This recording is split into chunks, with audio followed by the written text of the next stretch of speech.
আজকে বন বিভাগের তেলিহাটি এবং আমাদের তেলাইত মৌজায় বাংলাদেশ সেনাবাহিনী, Bangladesh police, rapid action battalion এবং আমাদের বর্ডার বাংলাদেশের সোলজারদের সমন্বয়ে আমরা একটি উচ্ছেদ অভিযান পরিচালনা করতেছি। উচ্ছেদ অভিযানে সার্বিক প্ল্যানিং এবং সার্বিক কার্যক্রমে আমাদের বন বিভাগ নেতৃত্ব দিয়েছে।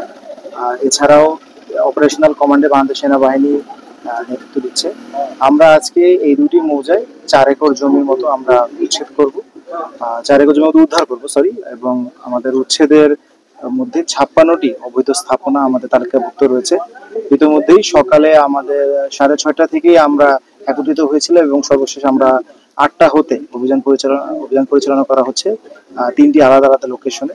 বর্তমানেও অভিযান পরিচালনা করা হচ্ছে এবং বর্তমানে আমরা অর্ধেকেরও বেশি আমাদের অবৈধ স্থাপনা ইতিমধ্যে উচ্ছেদ করা হচ্ছে। যেই প্রায় 4 একর জমি আমরা উদ্ধার করব, সেই 4 একর জমির মূল্য আনুমানিক প্রায় 20 কোটি টাকা।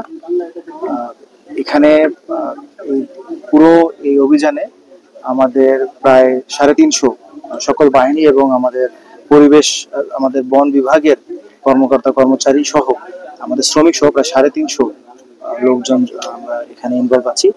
এছাড়া এর টেকনিক্যাল অ্যাসপেক্ট গুলো যে আসলে এর বাইরে কোথায় কোথায় অভিযান পরিচালনা করা হবে এই বিষয়ে যদি আপনারা জানতে হয় তাহলে আমাদের মাননীয় আজকে যে অবৈধ স্থাপনাগুলো উচ্ছেদ করা হচ্ছে এগুলো প্রায় সবগুলো না, সবগুলো ইনফ্যাক্ট 5 আগস্টের পরবর্তী সময় এগুলোকে নির্মাণ করা হয়েছে। এই বিটে বিশেষ করেই আমাদের যে বিট অফিসার যিনি ছিলেন তিনি এখানে বাধা দিতে গিয়ে আমরা জানতে পেরেছি, আমাদের বন বিভাগ থেকে জানতে পেরেছি যে বিট অফিসার নানা ধরনের বাধার সম্মুখীন হয়েছেন এবং কিছুটা হুমকিও সম্মুখীন হয়েছিলেন। যদিও আজকে আমরা যখন এই অভিযান পরিচালনা করা শুরু করেছি এবং এখন পর্যন্ত আমরা কোনো ধরনের হস্টাইল কোনো রকমের এনগেজমেন্ট দেখিনি।